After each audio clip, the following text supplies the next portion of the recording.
Robert Estabrook is probably a name you haven't heard before. He died in 2011, aged 93, after a long career as a journalist for the Washington Post, spanning the Truman, Eisenhower and Kennedy eras, as well as the Vietnam War. He also visited 70 countries as the paper's foreign correspondent, interviewing some of the most powerful world leaders of their time.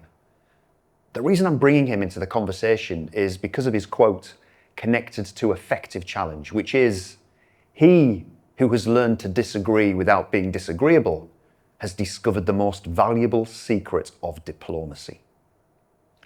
So many businesses and organizations that I work with are updating their core values so that effective challenge is embraced.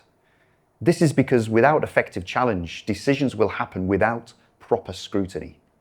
There are probably plenty of examples where you work where an effective challenge would have made a profound difference to a recent outcome. The problem is, challenging is, well, challenging, right? It's a tricky skill to master, and it's often found in the too hard, too awkward, too uncomfortable basket. The same basket you'll find giving feedback and mastering difficult conversations in, by the way. The trick is knowing how.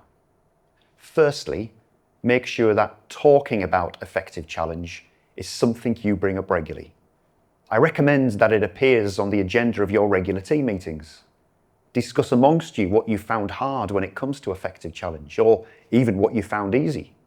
The more you normalize it, the easier it will fit into the culture. Secondly, make sure that you, the leader, are demonstrating an openness to be effectively challenged.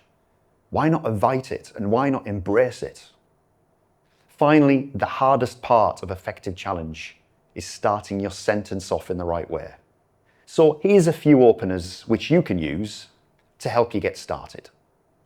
Number one, I have a different perspective. Can I share it with you?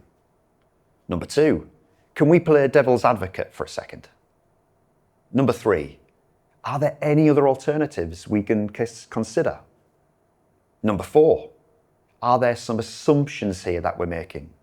Could we challenge something? And finally, number five, do you mind if I challenge that idea? Good luck. Hey, and feel free to challenge me on this if you have a different perspective.